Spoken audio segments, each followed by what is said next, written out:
indefensible lines where we're, 9 miles wide. President Trump says Israel's too small. He cuts to the chase, gets right to the point. And which is right. Well, we can't be any smaller. I mean, we're not going to have an organization that is committed to our destruction 9 miles from the sea. All they have to do is cut us in half and we're dead. So, yeah, that's something that may have been debated in Israel, but after October 7th, after the massacre, that's gone. Nobody's going to do that.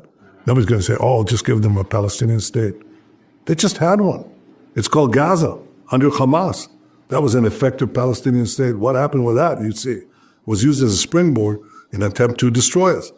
When we complete the changeover of the Middle East, when we cut the Iranian axis down to even further than we've already cut it, when we make sure that Iran doesn't have nuclear weapons, when we destroy Hamas, that will set the stage for an additional agreement with the Saudis and with others. By the way, I believe also in the Muslim world, because it's peace through strength. When we are very strong and we stand together, objections that are raised now as insurmountable sort of change. And that happened in the first term. If you looked at what some of our Arab partners were saying, or the conditions they had for the Abraham Accords, it's never going to happen. Now, it did happen because we had such a strong partnership. And I'll tell you, I don't want to get into all these verbal exchanges. They're not important. If we're strong, if we're victorious, peace will come, more peace will come, and it will sweep the day. I have no doubt about that. I think that President Trump's proposal is the first fresh idea in years, and it has the potential to change everything in Gaza. Otherwise, we can keep coming back to the same thing over and over. Same old, same old, same old. We leave, but Gaza becomes again reoccupied by these terrorists who use it as a base to attack Israel. And he comes forward and he says, let's have a new idea. By the way, I've seen him do this time and again. He cuts to the chase. He asks you these things or says things that people find it jarring initially. And then I said they scratch their heads. They say, you know what? He's got a point here. And then sometimes, and I hope this time too, they say, he's right. Because it happened many times. So it's happened this time too. And what is Gaza?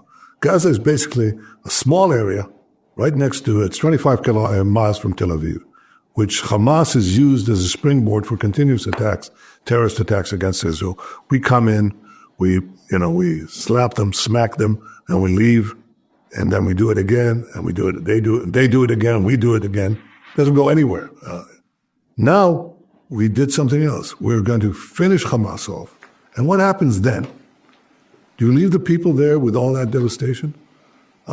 Do you say, they have to stay in, confined? Because nobody lets them leave. Everybody describes Gaza as the biggest open-air prison in the world. You know why? Because they're not allowed to leave. And therefore, they're just getting more and more densely populated, more miserable, overtaken time and time again by these terrorists. And in comes President Trump and he says, hey, open the gate. Let them leave. And I'll find a place of destination for temporary relocation. How are you going to clean up this devastation site? Devastation caused by the fact that Hamas was fighting from densely populated areas and forced us to take action. They're also devastated by their booby traps that they put there in every house. They did it. A lot of this is self-inflicted.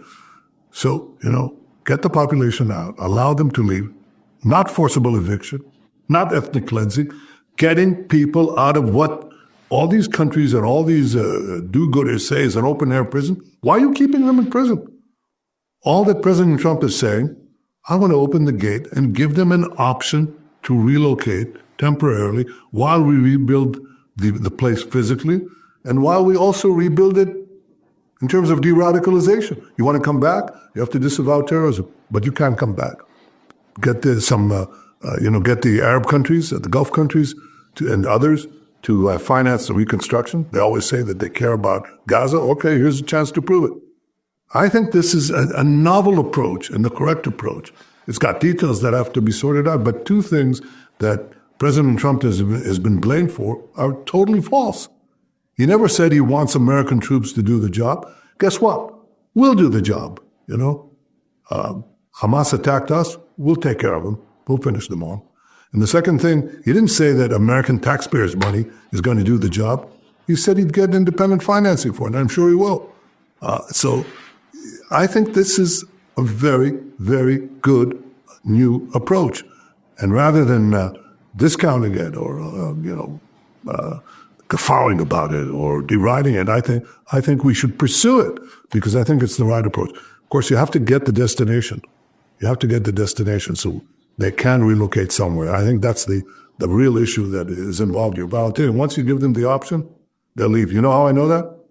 Because I got requests from Gaza before the war for people who wanted to leave. But they were locked because their neighbors, Egypt, wouldn't open the door. That's the truth. And you know something? Some of them would bribe the gatekeepers, not ours, but the gatekeepers in Egypt, they would buy them. So the very rich got out. But those who wanted to leave couldn't leave. Give them an option. Give them an option. And I think that's just the right thing to do.